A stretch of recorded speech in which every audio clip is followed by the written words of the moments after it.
السلام عليك يا أبا عبد الله، السلام عليك يا ابن رسول الله۔ بسم اللہ الرحمن الرحیم۔ ماہ مبارک رمضان کے 13ویں روزے میں دن کی دعا۔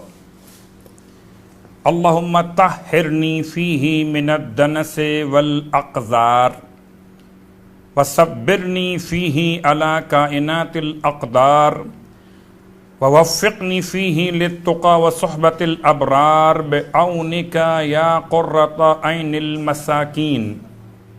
جو شخص اس دعا کی تلاوت آج کے دن کرے گا، اللہ تعالیٰ اس کو پتھر اور ریت کے ذرات کے برابر نیکیاں عطا فرمائے گا اور جنت میں اس کا ایک درجہ بلند فرمائے گا۔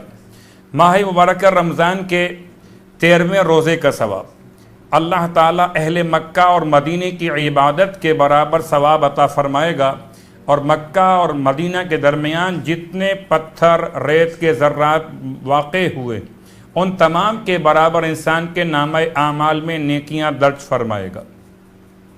ماہ مبارکہ رمضان کے روزوں کے مسائل کے عنوان میں کہ کیا گرد و غبار حلق تک پہنچنے سے روزہ باطل ہو جائے گا؟ جی ہاں، روزہ باطل ہے، چاہے یہ غبار کھانے کی چیز کا ہو، مثلا آٹا یا ایسی چیز کا جو کھانے میں استعمال نہیں ہوتی جیسے مٹی وغیرہ۔ اسی میں نیبولائزر کے دھوئیں کو بھی شامل کیا جا سکتا۔ آغا سیستانی اور آیت اللہ خوئی کے نزدیک بنا بر احتیاط لازم غبار کے حلق تک جانے میں روزہ باطل ہو جاتا ہے۔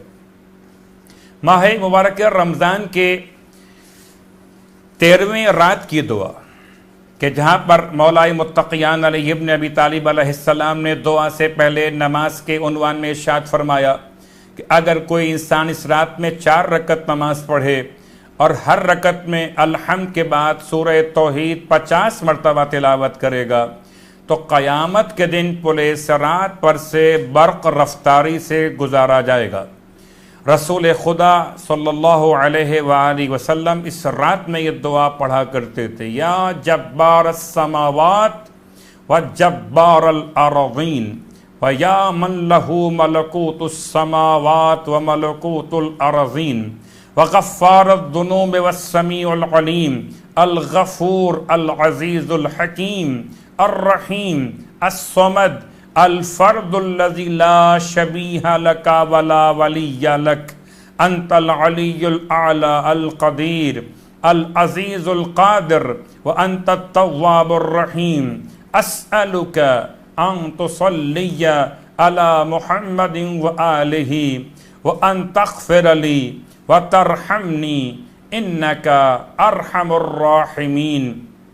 یہ ان راتوں میں شامل جنہیں ایام 20 کی راتیں شمار کیا جاتا ہے۔ سورہ قریش، اگر کوئی انسان سورہ قریش پڑھ کر کھانے پر دم کرے، خاص طور سے ایسا مریض جس کو یورین میں بلڈ کا پرابلم ہو، پیشاب میں خون آتا ہو، اسے یہ اگر پڑھ کر کھانے پہ کھلا دیا جائے تو چند دنوں میں مریض شفا یاب ہو جائے گا۔ اگر سورہ قریش کی تلاوت کرے تو اس کا بند کاروبار کھل جائے گا، اگر بھوکا انسان پڑھ لے تو سیر ہو جائے گا۔